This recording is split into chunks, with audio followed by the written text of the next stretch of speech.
Hello hi welcome back to gold channel. இன்றைக்கி ஜனவரி 9ஆம் தேதி. இன்று தங்கம் மற்றும் வெள்ளியோட விலை நிலவரம் என்னென்னு பார்த்துடலாம். நம்ம காலைல போட்டு வீடியோவில் சொல்லியிருந்தோம் தங்கம் விலை அதிகரிக்கும் அப்படின்னு சொல்லிட்டு. வெள்ளியோட விலையுமே நம்ம அதிகரிக்கும்னு எக்ஸ்பெக்ட் பண்ணோம். ஆனால் அதற்கு ஆப்போசிட்டாக தான் வெள்ளியோட விலை வந்து இன்றைக்கி குறைஞ்சிருக்குது. சர்வதேச அளவில் வெள்ளியோட விலை குறைய ஆரம்பிச்சிருக்கு. 22 கேரட் ஆபரண தங்கம் ஒரு கிராமுக்கு 50 ரூபாய் விலை அதிகரித்து 12,800 ரூபாய்க்கு ஒரு கிராம் ஆபரண தங்கம் விற்பனை ஆகிட்டு வருது. ஒரு சவரனுக்கு 400 ரூபாய் விலை அதிகரித்து 1,02,400 ரூபாய்க்கு ஒரு சவரன் ஆபரண தங்கம் விற்பனை ஆகிட்டு வருது. 24 கேரட் சொக்க தங்கமும் விலை அதிகரிச்சிருக்குது.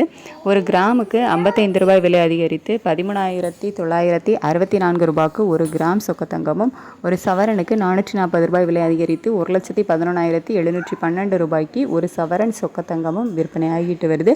தங்க விலை சர்வதேச அளவில் அதிகரித்து தான் காணப்பட்டது. அதுக்கப்புறமா வெள்ளியோட விலை இன்னைக்கு ஒரு கிராமுக்கு 4 ரூபாய் குறைந்து 264 ரூபாய்க்கு ஒரு கிராம் வெள்ளி விற்பனை ஆகிட்டு வருது. ஒரு கிலோவுக்கு 4000 ரூபாய் குறைந்து 2,68,000 ரூபாய்க்கு ஒரு கிலோ வெள்ளி விற்பனை ஆகிட்டு வருது. சர்வதேச அளவில் தங்கம் விலை அதிகரித்து காணப்பட்டாலும் வெள்ளியோட விலை வந்து நமக்கு குறைய ஆரம்பிச்சிருக்கு. ஸோ இதே ஸ்டேட்டஸ் கண்டினியூ ஆகுமா, மாலை விலை மாற்றம் இருக்குமா, எப்படி இருக்கும் நிலவரம் அப்படின்னு சொல்லிட்டு மதியத்துக்கு மேலே நிலவரங்கள் எப்படி இருக்குது அப்படிங்கிறத பார்த்துட்டு நான் உங்களுக்கு வீடியோவில் தெரியப்படுத்துகிறேன். Thank you so much.